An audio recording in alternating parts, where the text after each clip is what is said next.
Good afternoon. Traditional knowledge is a record of human achievement in comprehending the complexities of life and survival in often challenging environments.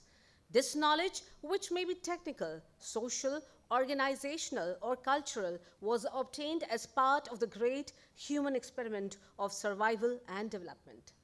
Ladies and gentlemen, on behalf of Team NPSC, we welcome you to the valedictory session of the 50th National Progressive Schools Conference on the theme, Globalizing Indian Knowledge System as a Living Tradition, the theme for the valedictory session. For this, may I request NPSC Chairperson Dr. Sudhacharya, Vice Chairperson Ms. Aditi Mishra, Vice Chairperson Ms. Meenakshi Sahni, Ms. Asha Prabhakar and Ms. Meenakshi Kushwaha to kindly come up on stage. We have Ms. Meenakshi Sahni, Vice Chairperson, NPSC, and Principal, Modern School, Vasant Vihar, as the moderator of the session. May I invite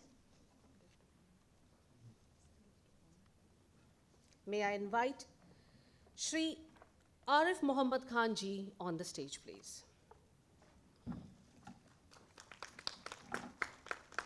May I request Dr. Shikha Nehru Sharma, ma'am, to be on stage. I request our guest of honor, Shri Rajnath Gupta ji, to kindly be on stage.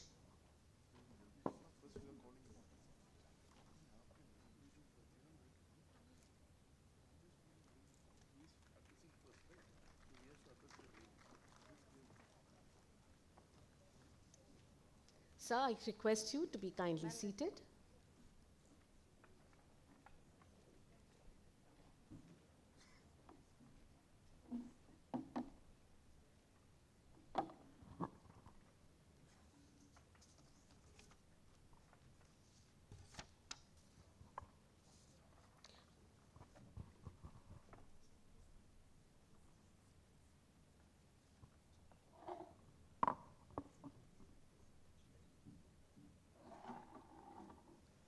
May I now request His Excellency Shri Arif Muhammad Khan ji, Governor of Kerala, to kindly address the August gathering.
Shri Rajnath Gupta ji, Chairman of Ramjas Foundation, Dr. Shikha Nehru Sharma ji, Dr. Sudha Acharya ji, Mrs. Aditya Mishra ji, Mrs. Meenakshi Sahni ji, Mrs. Asha Prabhakar ji, Mrs. Meenakshi Kushwaha ji, ladies and gentlemen, first I must express my deep gratitude for your kind invitation. It is a privilege to address the valedictory session of the National Progressive Schools Conference. First of all, my hearty greetings to everyone as the National Progressive Schools Conference celebrates its Golden Jubilee. I also express my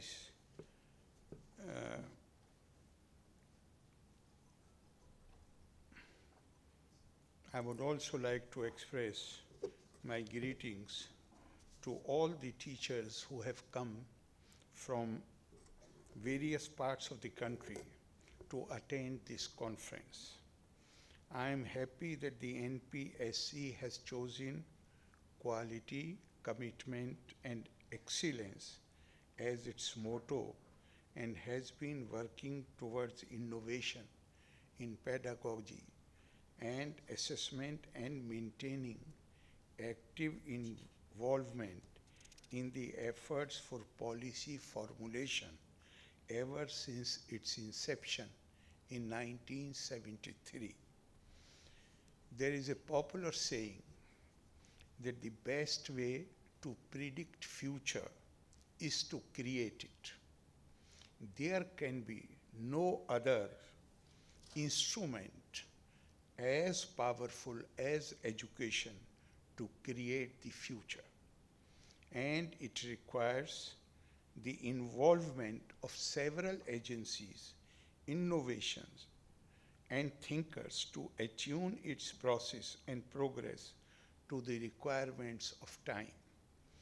It is quite encouraging to know that National Progressive Schools Conference has been collaborating with many agencies like National Council of Educational Research and Training, National Institute of Educational Planning and Administration, National Council for Teacher Education, Central Board of Secondary Education, and many other such bodies.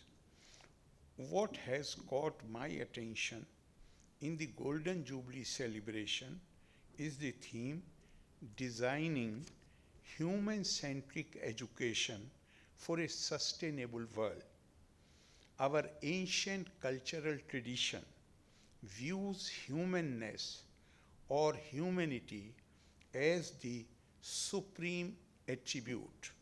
Nahi manushat shreshtaram hi kinchit. It further asserts that in unambiguous terms that more we cultivate humanness or become human-centric, more we develop the ability to imbibe divinity.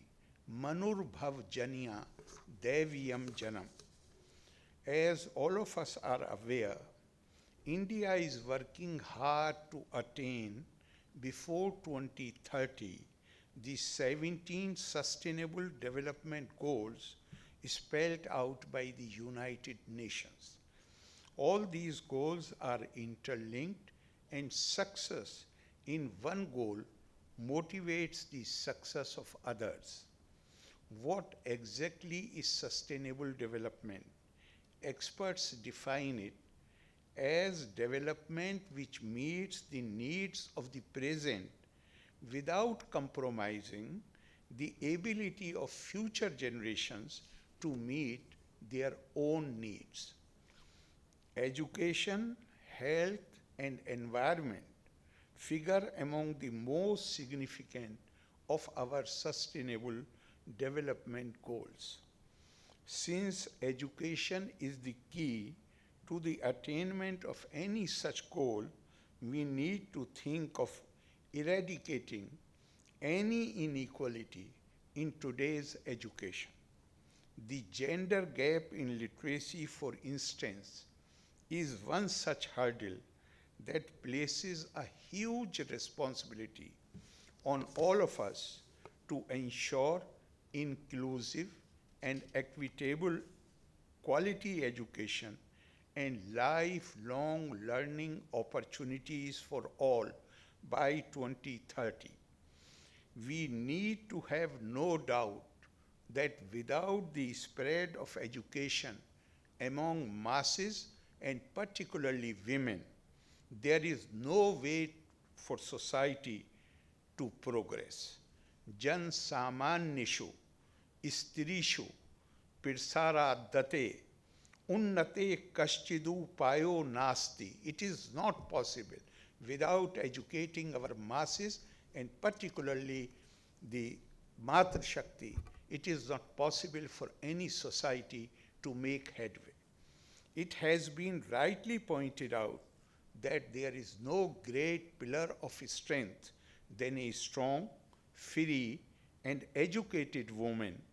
And when girls are educated, their countries become stronger and more prosperous. Our Prime Minister Shri Narendra Modi has recently said, it is important to educate women to transform society for the better. Women have been an integral part of our freedom movement. Nari Shakti will come forth as Rashtra Shakti during Azadi Ka Amrit Mahotsav. It is a matter of pride that this Golden Jubilee event is being held in the background of India's G20 presidency, which has education, among other things, at its heart.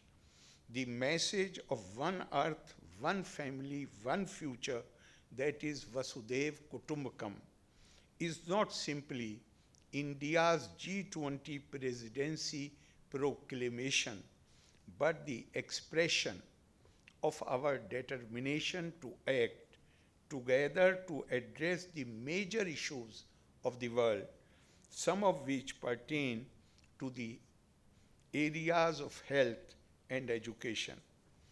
I am happy that in tune with the spirit of G20 summits, there has been an emphasis on skilling up youth in technology-driven world, women empowerment, and creating global citizens for a world order so that we realize the value of a human-centered future design of education. It is commendable that schools across the country now have greater awareness about the need for a cleaner, healthier, and peaceful world for which they consider the attainment of the Sustainable Development Goals as integral to the teaching and learning process.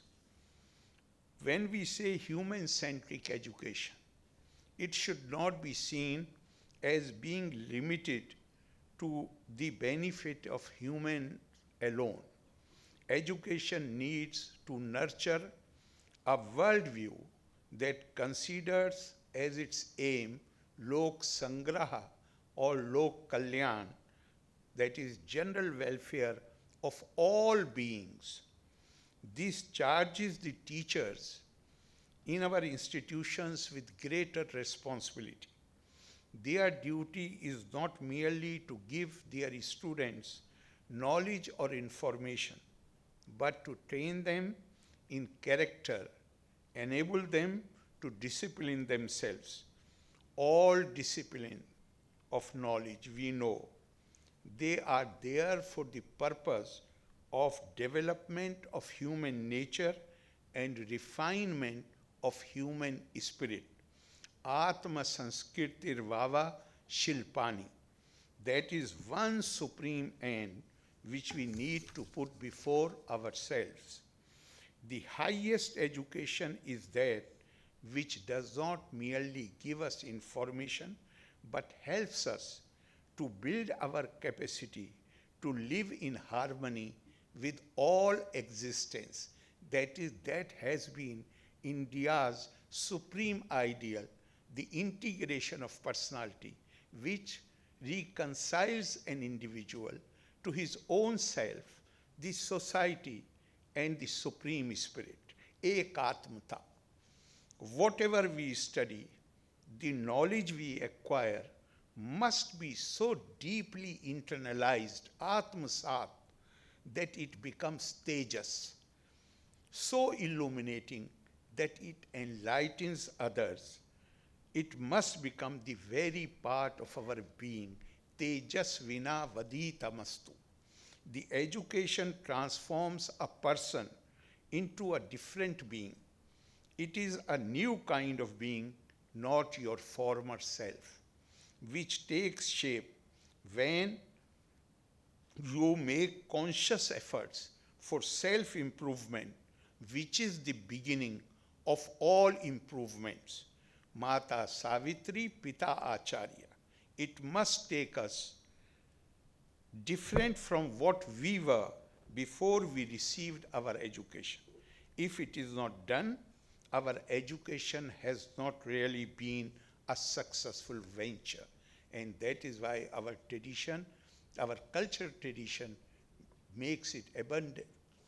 It describes education as tad asya ditya janma. It is the second life, not the same as we were before receiving our education. Literacy is not education. Literacy is not even knowledge. But the growth of wisdom, the capacity to look upon others with compassion should be the fruit of education. Those who are learned but have not made conscious efforts to cultivate compassion and empathy, they become demoniac, brutish in their behavior. They will be characterized by intellectual arrogance, spiritual crassness, and coldness of heart. Saksharo vipri tatve rakshaso bhavati dhurvam. It is absolutely essential that with the education, we must also develop a sense of values, particularly compassion and empathy for everybody. This is what our cultural heritage teaches us. We have a line in the Upanishad.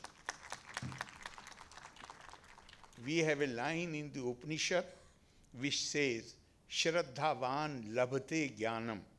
The man of devotion, dedication, and discipline attains knowledge and wisdom. Shraddha is not self-effacement. Shraddha is not self-aggrandizement.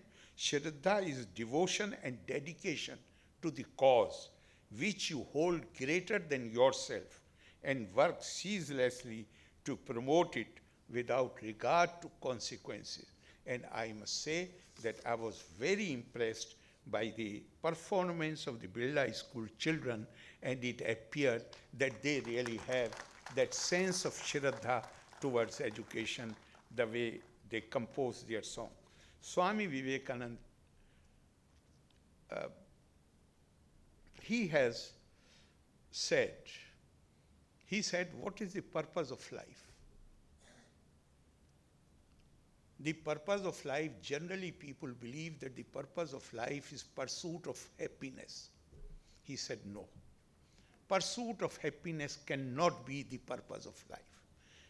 Because if that is the summum and bonum of your life, then what prevents you or me from making others unhappy in order to secure my happiness? Then what is the purpose of life? He says, and this is exactly in accordance with Indian ethos and values. He says the purpose of life is acquisition of knowledge. Tapa swadhyay nirittam, ever devoted to the pursuit of knowledge. And then the question arises, if the purpose of life is pursuit of knowledge, And then what is the purpose of knowledge? Then Swami Vivekananda explains, he says the purpose of knowledge is to develop the capability where you can see behind the apparent diversity, you can see the underlying unity. That is the purpose of knowledge. And that is a situation, if that awareness created, then in order to pursue my happiness, I shall never put my foot on the foot of another person. I will always be conscious that I must never try to encroach upon the sacred territory of the other person. Swamiji also points out the defects of the many defects with which our modern education system suffers. The system which puts premium on accumulation of facts and information instead of building individual capacity to generate new ideas and cultivate creativity. And he has used a beautiful line to explain this. Yatha khara chandana bharavahi bharasya veta na tu chandanasya.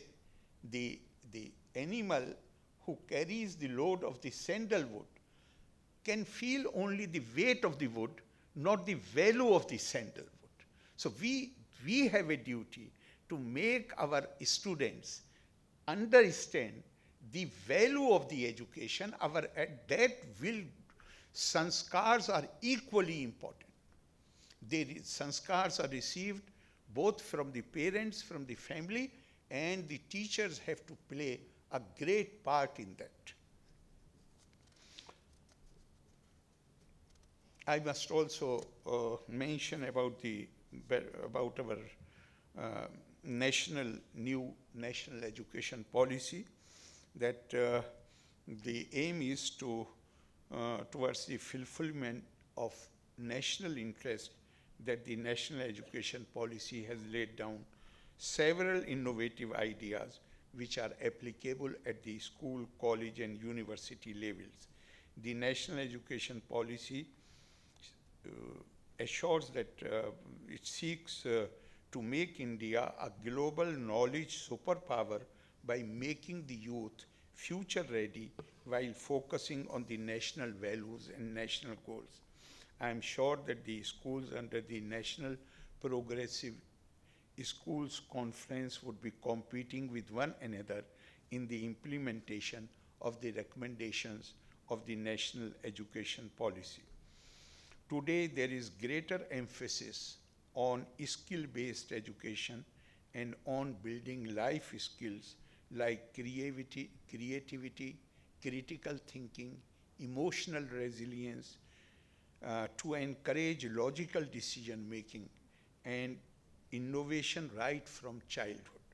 Educators sitting here would perhaps agree that life skills such as I mentioned need to be given more importance in the days ahead, because today those skills not only define the employability of our youth, but also empower them to respond more positively to any critical situation which they face. Schools could also counsel parents on how they can meaningfully contribute to this endeavor. They can sow seeds in the mind of young children which can help them become better human beings. I am reminded of what a modern day sage, Swami Ranganathanandaji, said in one of his lectures. The educated section stands in need of re-education. If total human development is our national goal, and if the nation is dead set to achieve it, he said, an education that does not orient the attitude and sympathies of students and teachers to the development of the common people, to the banishing of mass poverty, illiteracy, and backwardness is a costly luxury for a country like ours. And in fact, his guru, that is Swami Vivekananda, has said it even more emphatically. He says, I will consider everyone a traitor who, having been educated at the cost of the millions of people, does not pay any heed to them. It is true that the students in your schools, their parents pay the fee, but the infrastructure which is created by the government, their contribution, even the road which makes it the school accessible to the people, even the roads, there the contribution comes not only from those whose children are studying in good schools, even a man who has never studied himself, his children did not have the chance to study in any school, even his contribution is there in the form of indirect taxes.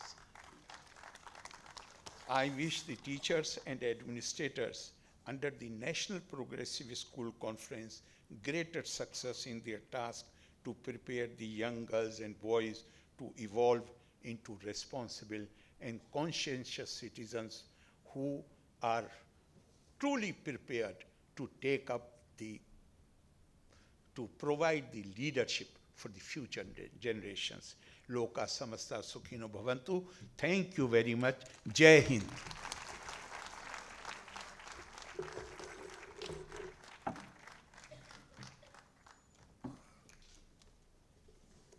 Thank you, His Excellency Shri Arif Muhammad Khan Ji, Governor of Kerala.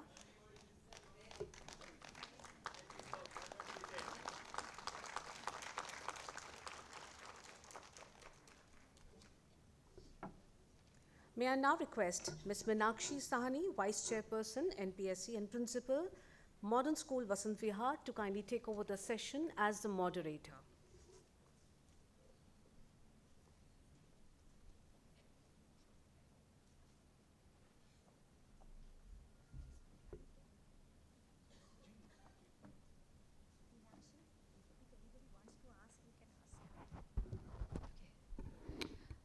A very, very good afternoon once again, Honorable Governor and Shri Arif Muhammad Ji and all the esteemed guests on the dais and my peers, my colleagues.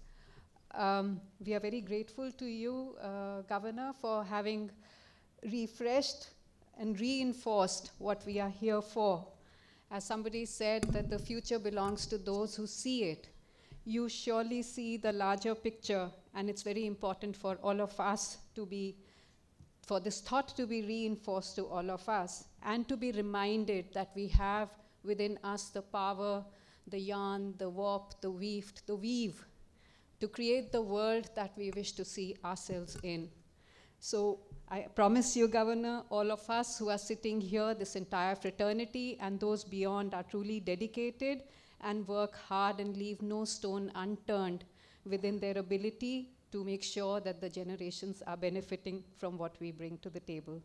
Thank you so much for your kind words and great thought, wealth of thought that you have left behind with us this afternoon.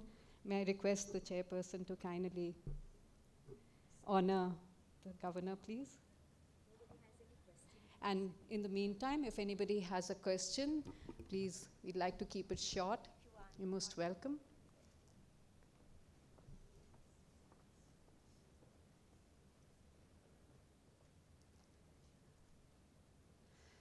I would like to, just to ignite a thought, say that there was a comparison that I heard somewhere about a certain quotation which described the Ferrari car, and I thought it applied so beautifully to education. The makers of Ferrari said that the car should be visually powerful, intellectually elegant, and timelessly classic. And I thought that applied so beautifully to education. If education is none of those things, if it is not powerful, it doesn't stimulate you intellectually, and it has no timelessness to it, we perhaps need to relook at it.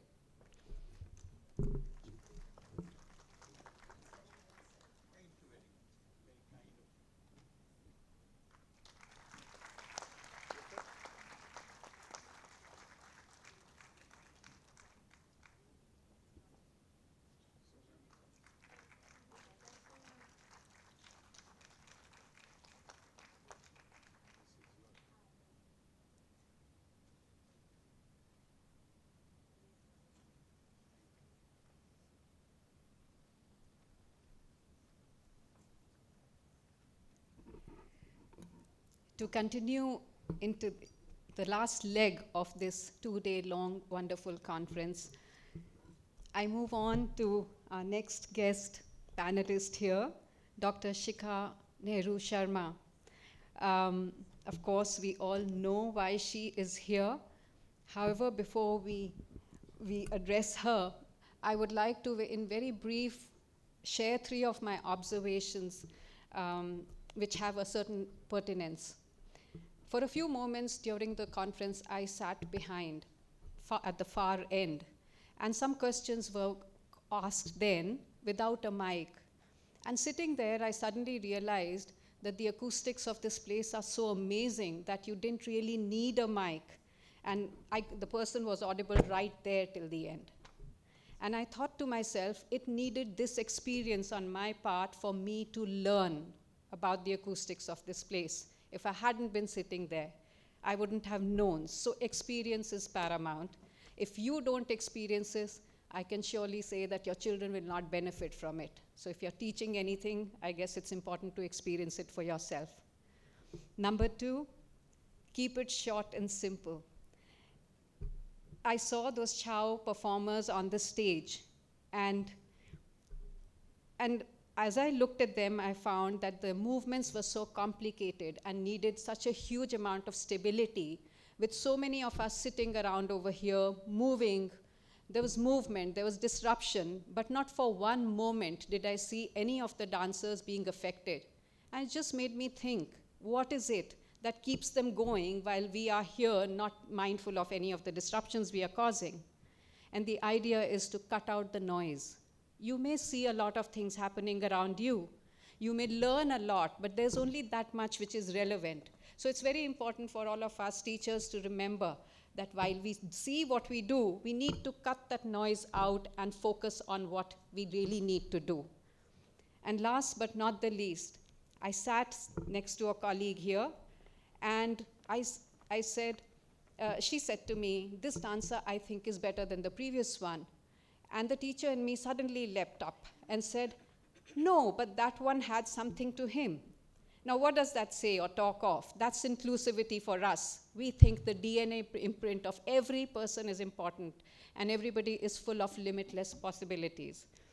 And so, keeping all of that in view, the 3 things that I remembered: experience is important, cut out the noise, and value every possibility that is presented to you. You can change the world. And then, do not forget that you have a deep wealth of the past that is your biggest resource. We as Indians are sitting on a mountain of resources. Cut out the jargon and focus on what we sit upon. And there we have the governor who gave us so much to carry home, and of course now Dr. Shikha Sharma, who I'm also proud to share is a very, very modest, gorgeous, but highly accomplished alumna of Modern School Vasant Vihar, and we are privileged to have her here.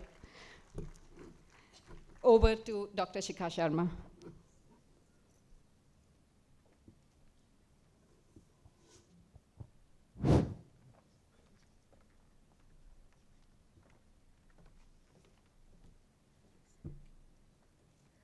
A very good afternoon to everyone.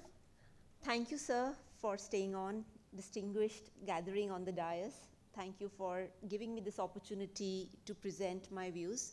But first, I'd like to thank the people who have built me, my parents, my teachers. 2 of my principals are here. Thank you so much, ma'ams, for giving me that opportunity to mold myself through education. So thank you so much for that. Today, I've been invited to speak on Vedic. But before I speak, I think I want to give you a little bit background about how I got to Vedic. So I got trained in school and later into modern education. In modern education, when I went to Maulana Azad Medical College and trained as a doctor, I was under the illusion that I was healing patients. And when we talk about healing, the illusion was that we'll be diagnosing and prescribing medications which will lead to the patient getting healed. The first time when I was posted in the Department of Cardiology, day in and day out, because I was posted in ICU, I saw patients dying every day. It didn't take long for my illusion to break down that we are not healing patients. Because if you see what really happens in ICU, when a patient is wheeled in with a failing heart, the ejection fraction has dropped to 25%. The heart rate is going down. What do? We give a shock treatment directly onto the heart. We also cut open a femoral artery here because the arteries all over the body are constricting. There is no way you can push anything. And that's the time we push a high dose of steroid to wake up the heart, to jerk the heart into action, into life. And of course, the patients who survive through all this, then we prescribe them medicines. What are those medicines? We give them a statin, which means we stop the cholesterol from being created. We give medicines to reduce the water, to reduce the blood, the water in the body. Why? Because the heart is weak. It cannot pump so much blood. We give dilators so that the arteries dilate. We give blood thinners so that the blood becomes thin. And what really happens? The blood thinners, so when the patient goes out and gets hurt, the blood thinner doesn't let the patient into healing. The prothrombin time has dropped. The dilated arteries don't give the patient energy because it's beyond the normal vascular structure. So in short, I realized I'm not healing. I'm only putting a Band-Aid. And that started my journey because I was trained in science to ask questions.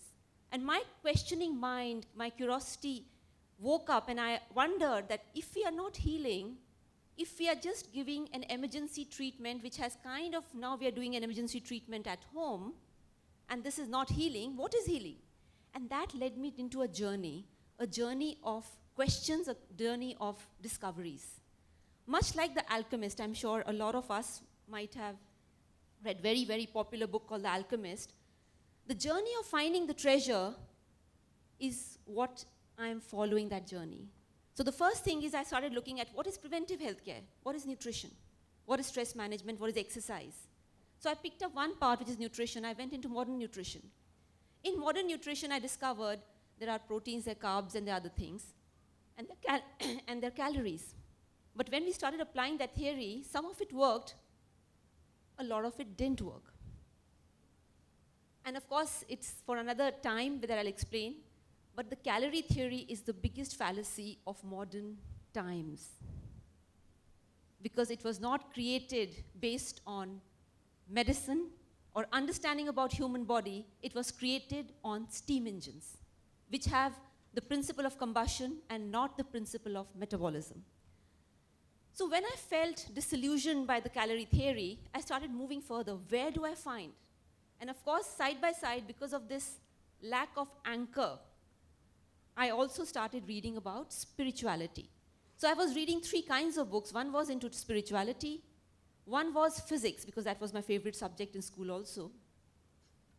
And the third was healing and nutrition as a path to healing. So that landed me into Ayurveda.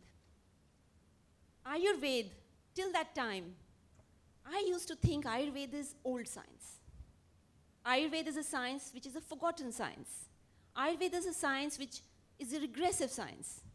My little mind did not understand Ayurveda, and a person who was trained in Maulana Azad thought, I know medicine, I've been trained in medicine, I've got a certificate.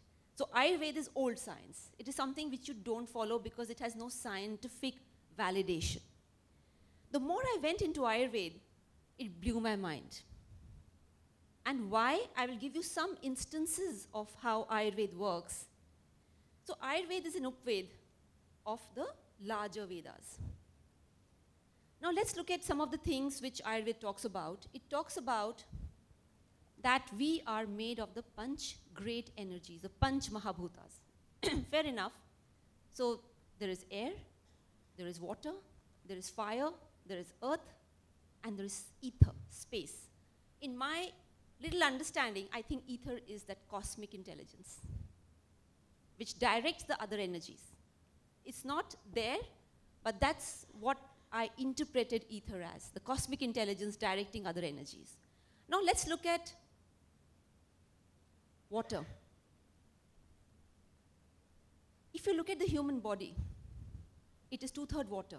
And science has validated it that human body is 2/3 water. What is water? H2O. If our human body is 2/3 water, that means we have so much of H2O within ourselves, which is oxygen and 2 atoms of hydrogen. That means if we are not keeping this balance of 2 atoms of hydrogen and 1 of oxygen, and our oxygen levels are not appropriate, then things like COVID can demolish the population. Because we are having some foods or an environment which is eating away our oxygen. And that is why antioxidants, which prevent oxygen being destroyed, are a very important part of food. When we talk about antioxidants, I could not understand how does antioxidant give us health. But like this, I could connect the dots between chemistry, physics, and Ayurveda. That antioxidants give us health because they prevent the oxygen levels of our body in coming down. They maintain the oxygen levels of our bodies. So if our body is 2/3 water and H2O, that means in Ayurveda when they say that Panch Mahabhut, water, it's true. The second element which we talk about is earth element. What is earth element? So in our bodies, we have calcium, phosphorus, magnesium. What is all this? This is earth element. It comes from the earth. So when we talk about calcium, phosphorus, when we talk about that for all the gateways in the body, calcium is the gatekeeper. This is what earth element is. When we talk about the third element, which is air, it is obviously oxygen and a little bit of nitrogen. So in our bodies, what we are at a chemical level is carbon, hydrogen, oxygen, and very little nitrogen. So what are we? We are basically lots of hydrogen, lots of oxygen, some carbon, and little bit of nitrogen, and very, very little bit of other things, elements which I talked about. So now these things make sense, that when the Panch Mahabhutas, we're talking about water, it is H2O, which is there in our body. When we talk about Vayu, it is the oxygen in our body. When we talk about earth, it is that calcium and phosphorus in our body, which makes our bones strong. When we talk about fire, when you talk about fire, it's the transformative force. It's the transformative force in our bodies. Now, the next thing is that what is the goal of health? So what is the goal? What is health all about in Ayurveda? The goal of health is 3 outcomes. When we talk about outcomes, when we talk about management, we say, what is the outcome of all this? When we talk about education, we say, what is the outcome of this particular course? The outcome, what is the outcome of healthy eating and living? 3 things. Sir had alluded to one of them. First, Tejas. Tejas represents the aura which a person carries. Tejas represents the ability to transform information into ideas and action. Tejas means the ability to transform food into human energy. Tejas also means the ability to transform disappointments into optimism. So that is Tejas. It is not only at a physical level, it is at a physical, emotional, intellectual, spiritual. It is at all levels Tejas happens. What is the other goal? So Tejas is one goal. What is the other goal? The second goal is prana. So when we talk about soul, when we talk about ki, we talk about in all over the world we talk about prana. Prana is that life energy which is connected to breathing. When somebody dies, nothing changes. The body is the same. The prana has gone. So the goal of Ayurveda, of health, is Tejas, prana. What brings down the prana? Lot of things. Bad diet, bad lifestyle, bad thinking, constricted thinking, fear, grief. So prana is depleted at multiple levels. The physical prana, from physical to the psychological, the prana gets depleted. So first is tejas, second is prana, and third is ojas. Ojas is the strength of perseverance, which is the mind, the strength of the joints, which is the body, and the strength of belief, which is the spiritual strength. So when we talk about these ultimate outcomes of a healthy life, it is tejas, ojas, and prana. And when we do not have a healthy life, tejas, ojas, and prana all get depleted at all levels. What is a human body? So when we went into anatomy and we went into dissection, so the first day what happens is when you get admitted into medical college, the first week you are made to sit next to a dead body, so that anybody who wants to run away can run away and not waste a seat. So there are 8 of us sitting around a dead body, and coming right out of school when you're little, almost like a kid, directly sitting next to a unclothed dead body is an experience by itself. Strong smell of formalin, shriveled up dead body. It just tells you this is life and this is where it's going to go. And then you have to start the dissection. So half the time you're scared of the dead body because you think ghost is going to come at night. The other half of the time you can't make out anything because the shriveled body, everything is very shriveled. So when you start dissection, half the time you're struggling with the formalin smell. But it teaches you this is the human body, and without the prana, without the soul, it is nothing. So I try to understand, if this is the physical body, what is a human all about? In Ayurveda, I got the answer. Human is not only the physical body. It is one of the physical, tangible aspects. It's more like a mobile phone, which is the physical body. But there are many layers to the body. The first is the Annamaya Kosh, which is modulated by the food. So the first is the Annamaya Kosh.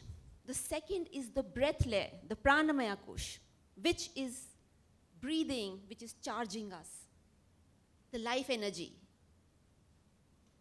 The third layer is the Manomaya Kosh. Manomaya means our intelligence, our thoughts, our emotions, but not wisdom, but not higher knowledge. It is only information. The next layer is the Vijnanamaya Kosh. The Vijnanamaya Kosh, where actually discoveries happen, scientific breakthroughs happen, great poetry happens, great art happens. It happens through, O.P. Nair once said that he was not a trained musician, but he said that whatever I compose is not happening because of me, it is happening through me. It is a higher force which is flowing through me. My compositions are coming from another part. So when we talk about the Vijnanamaya Kosh, that is the layer where we connect to a higher force which gives us those gifts, whether it is discovery, whether it is poetry, music, art.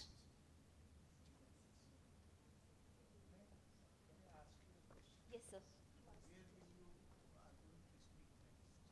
Sorry, sir.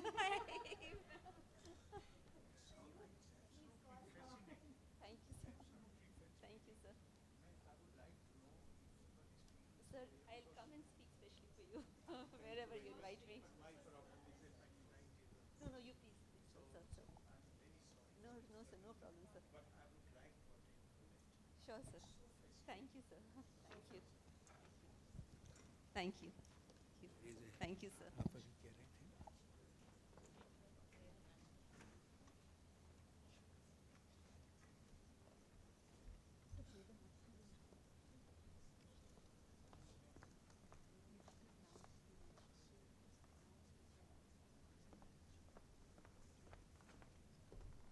I request all to kindly rise for the national anthem.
Yes, sir.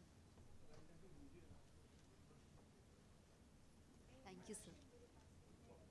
Thank you, sir.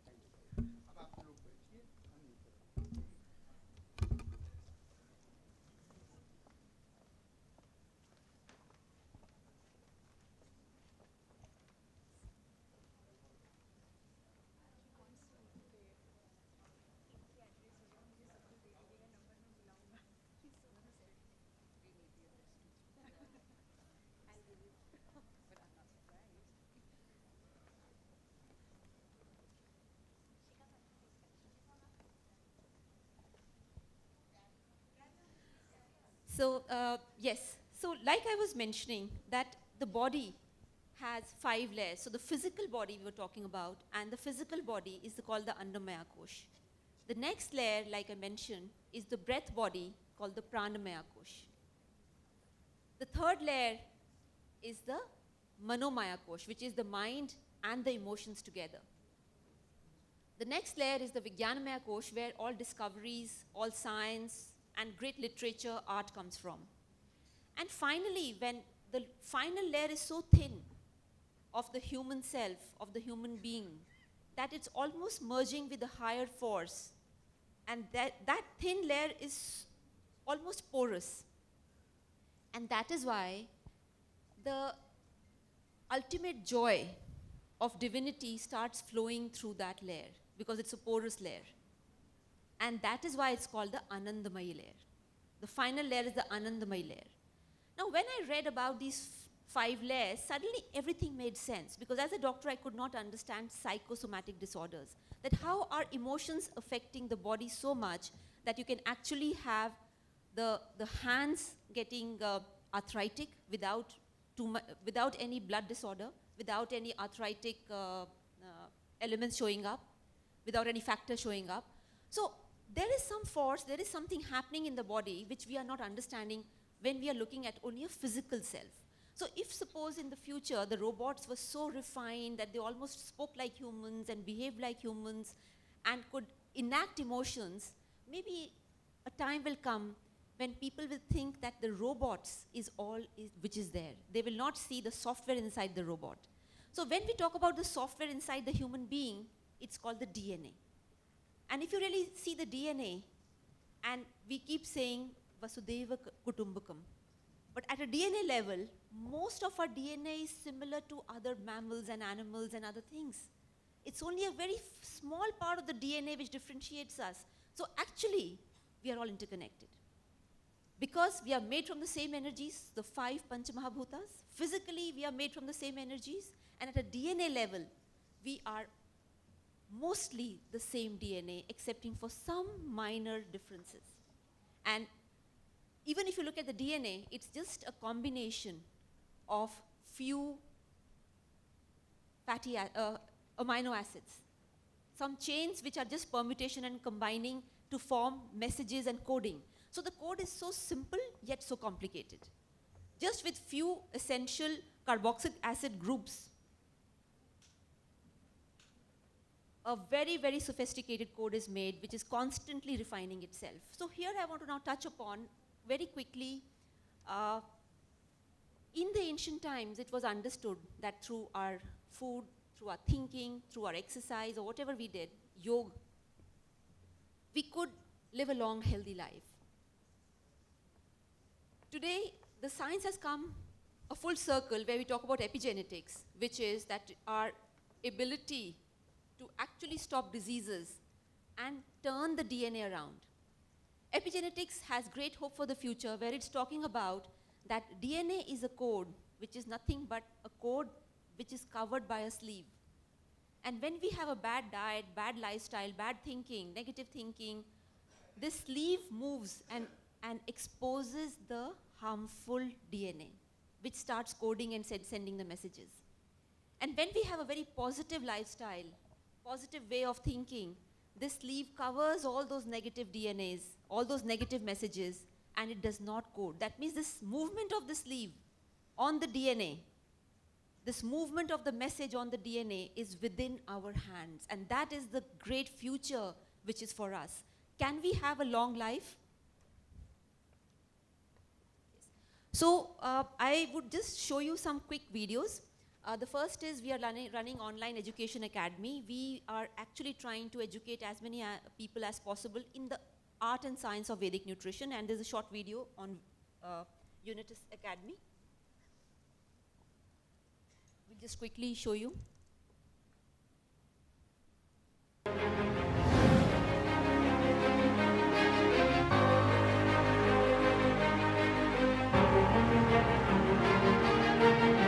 Health sciences are evolving from the traditional silos of different streams like allopathy, nutrition, kinesiology, psychology, behavioral sciences, functional medicine, acupuncture, traditional medicine, and many more, to a common evidence-based and health outcome-oriented medicine, causing minimum inconvenience and maximum benefit to the patient.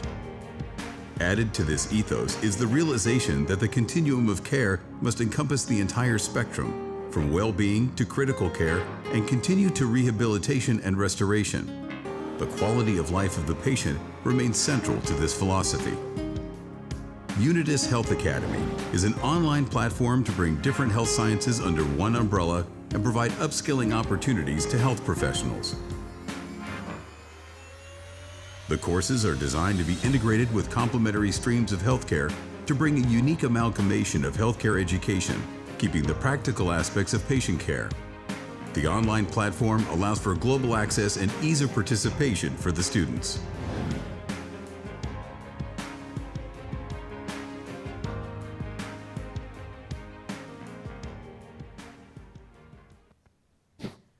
Thank you so much. So these are the online courses we are running, because what I felt is that unless and until we offer upskilling education in an online format, in a simple format, we will not be able to achieve our goal of having lakhs and lakhs of Vedic trained nutritionists and Vedic trained professionals. There are personal and professional courses. Thank you so much for the invitation. Namaskar.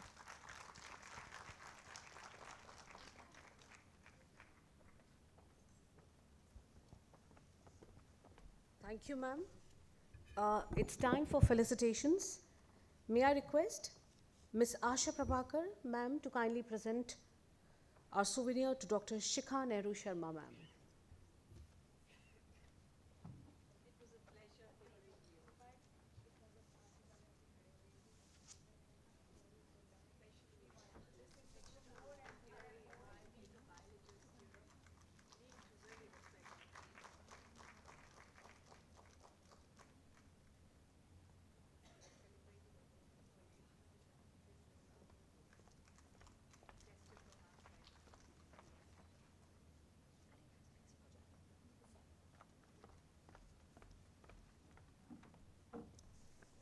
May I request Dr. Sudha Acharya to kindly present our souvenir to our guest of honor, Shri Rajnath Ji.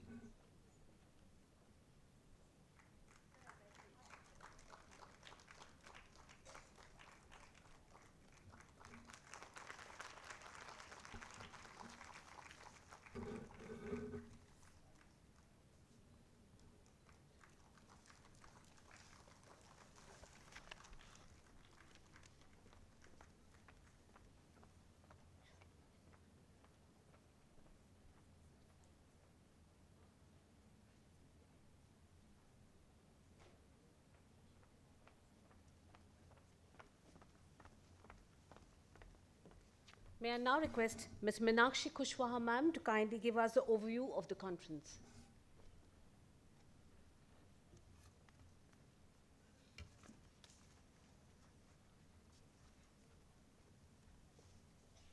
Good afternoon, everyone. And I was given 10 minutes initially, and now I've been told to wrap up in 5 minutes because everybody is hungry, number one. And number two, the hall is booked for another show. So I think we should quickly wrap it up. A very good afternoon to all our esteemed guests. It's my pleasure to share with you all the overview of the proceedings of the 2 days conference, which marks 50 years of excellence and empowerment by NPSC and also celebrates its remarkable achievements. The theme of this year's celebrations, Designing Human-Centric Education for a sustainable world reflects the critical role that education plays in shaping the future of our planet. The event covered a range of topics, including financial literacy, climate action, holistic well-being, etc. The day one commenced with invoking the blessings of the Almighty through the lighting of the lamp, followed by a graceful invocation by the students of DPS Sector 45, Gurugram. In a welcome address, Dr. Sudha Acharya, Chairperson NPSC and Principal ITL Public School, thanked the guests for their gracious presence and highlighted on the incredible milestones achieved by the NPSC through the years. She also remembered the former NPSC members for their unflinching support and their tireless efforts to improve education for all. Mrs. Asha Prabhakar, Secretary NPSC and Principal Bal Bharati School, Noida, presented the annual report, wherein she highlighted the enormous strides made by NPSC. Our very erudite chief guest, Shri B.V.R. Subramanian, CEO Niti Aayog, opened our minds to how India has emerged as one of the largest workforce, and it's only education that can help this workforce handle the future. He emphasized on the need to have innovation at the core of the curriculum. In his inaugural address, Mr. Yuvraj Malik, Director NBT, congratulated NPSC on its completion of 50 glorious years, and he made us swell with pride with his statement, "Shikshak sadharan nahi hota, uske garbh mein pralay bhi hoti hai aur nirman bhi." A very powerful statement indeed. Mr. Marco Taxero, UNODC representative, Regional Office of South Asia, in his virtual keynote address underlined the need to build a better, sustainable world. Ms. Kathy Kirby, education consultant from the University of Melbourne, through her virtual message highlighted the need to build and nurture a sustainable world to make future generations kinder and equitable. Our guest of honor, Ms. Maureen Welsh, the former Director, Asia Education Foundation, unfolded great many opportunities for a desirable future. This was followed by the felicitation of all former NPSC chairpersons by our honorable guests and the release of NPSC publication, Unifying Colors of Expression. The inaugural session came to a close with a vote of thanks by Mrs. Aditi Mishra, the Vice Chairperson, NPSC, and Director, Delhi Public School, Sector 45, Gurugram. Session 1 with its theme NCF 22, a journey from Anmay to Anandamaya Vikas, encompassed a sojourn into our childhood. Moderating the session, Ms. Lata Vaidyanathan, Director Gyan Bharti and former Principal, Modern School Barakhamba Road, opined that the education greases the wheels of development and hence no one can be left behind. Our distinguished panelists, Dr. Ranjana Arora from NCERT and Dr. M.C. Pant, Chancellor, NIPA, focused on the need to comprehend the NCF document in totality. The session 2, named Life for Environment, was moderated by Dr. Amita Mullah Vatal, Chairperson and Executive Director, Education Innovations and Training, DLF Foundations and Scholarship Programs, and former Chairperson, NPSC, posed pertinent questions on various fundamentals of sustainability. The very knowledgeable panelists, Dr. Ashok Khosla, Chairman, Development Alternatives, and Dr. Kalpana Shastri, Managing Director, Agriculture Hub, Chair T20 of the G20 Task Force on Accelerating SDGs, and Dr. Vibha Dhawan, Director General TERI. Okay. All right. They imparted interesting observations and views. Session third was again amazing, where the students of Mrs. Shovna Narayan beautifully presented their theme which was Jal Bin Jeevan Sambhav Nahi. On the day 2, the CBSE award winners and the state award winners were felicitated, And the session 4, namely Sustainable Horizon, Navigating the Technology Frontier for Shaping the Future of Learning, was moderated by Dr. Ashok Pandey. And the panelists were illustrious, Professor M.M. Pant, who was the Pro-VC of IGNOU, and Mr. Sanju Shivesh. The session 5 on financial literacy kind of, forced us all to get into financial literacy ourselves and get our students also into the same. Session 6 was beautiful, where the Chhau dance performers performed beautifully. Guests are entering, so we have to leave the hall. Okay. So I think I close my session here, and of course, big thanks to our Honorable Governor, Shri Arif Mohammad Khan, who was the chief guest, and Shri Rajnath Gupta, Chairman of the Ramjas Foundation, for their presence and the words of wisdom.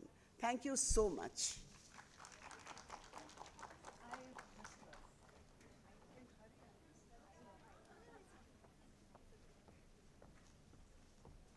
I'm so sorry, we are in a hurry because this hall, they need another program is there. I request all of you to proceed for lunch and see you again on 51st NPSC Annual Conference. Thank you, dear friends. I'm truly grateful to all of you for attending this. These 2 days have been marvelous and mesmerizing sessions. Please proceed for lunch. I'm truly grateful to all of you.